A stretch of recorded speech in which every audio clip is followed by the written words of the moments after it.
북이스라엘은 아수르에 망하고 남유다는 바벨론에게 망합니다. 하지만 포로 귀환 공동체는 바사가 등장합니다. 이 기간 동안 국제정서는 어떤 변화가 있었던 걸까요? BC 900년경 아수르 제국이 고대 근동의 패권을 장악했습니다. 그들은 BC 722년에 북이스라엘을 정복하여 민족 혼합 정책을 써서 북이스라엘을 멸망시키고 후에 사마리아인으로 불리는 혼혈족을 만들었습니다. 하지만 아수르는 신흥 제국인 바벨론에 의해 BC 612년에 니누의 성이 함락되고 BC 609년에 멸망합니다. 북이스라엘을 멸망시킨 아수르는 바벨론에게 멸망합니다. 바벨론의 느부갓네살 왕은 세 차례에 걸쳐 남유다를 정복했고 BC 586년에 예루살렘 성전과 성벽을 파괴했습니다. 하지만 이후 다니엘이 예언한 대로 바벨론은 BC 536년에 바사 제국에게 중동의 패권을 내어줍니다. 이후 바사는 BC 332년까지 이어지는데 바사왕 고레스는 바벨론에 포로로 잡혀갔던 유대인들을 고향으로 돌아가게 합니다. 따라서 이스라엘은 세 차례에 걸쳐 포로에서 귀환합니다. 수르바벨과 예수아가 이끄는 1차 귀환에서는 어려움이 있었지만 성전을 재건하고 에스라가 이끄는 2차 귀환에서는 민족 부흥운동을 일으킵니다.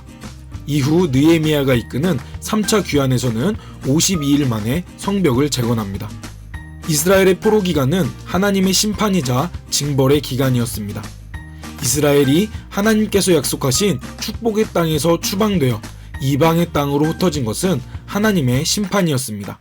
하지만 하나님은 여전히 이스라엘을 사랑하셔서 징벌의 기간이 끝나면 회복을 약속하셨습니다. 그리고 그 약속대로 이스라엘을 귀환시키십니다. 포로 기간에 예레미야와 다니엘은 이스라엘의 포로 생활이 70년 만에 마칠 것이라고 예언합니다. 그런데 정말 70년일까요? 이스라엘의 바벨론 포로 기간을 계산해보면 우리가 일반적으로 생각하듯이 정확하게 70년으로 맞아떨어지지 않습니다. 고레스 칙령으로 첫 번째 포로 귀환이 이루어진 것은 BC 538년입니다.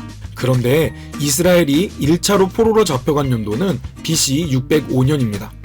이것을 계산한다면 67년입니다.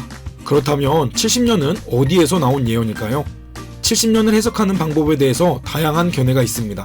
이것에 대해서 정확히 70년은 아니지만 상징적인 의미로서 70년이라고 말하기도 합니다.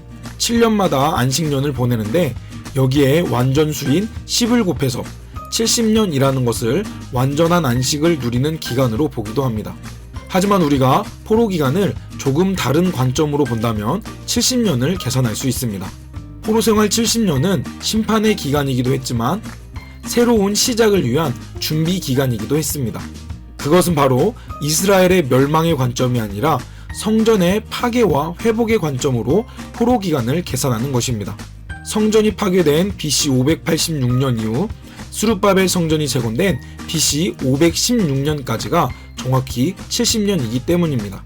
따라서 성경은 이 포로 기간을 통해 성전 회복의 관점으로 이야기를 진행합니다.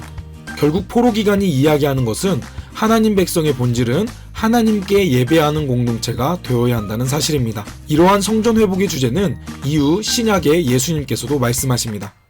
따라서 포로 귀환 공동체는 성전을 회복해야 하는 사명을 가진 자들이었습니다.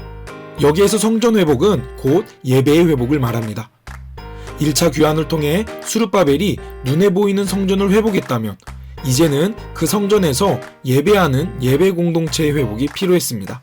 에스라는 그것을 정확히 파악했고 그 일을 위해 2차 포로 귀환 공동체에게 하나님의 말씀을 가르치기 위해 역대기를 기록했습니다. 하나님은 이스라엘의 포로 기간을 통해 하나님의 관심은 예배의 회복이라는 것을 가르쳐 주셨습니다. 우리도 하나님 앞에서 예배의 회복이라는 사명을 잘 감당하는 그리스도인이 되어야 하겠습니다.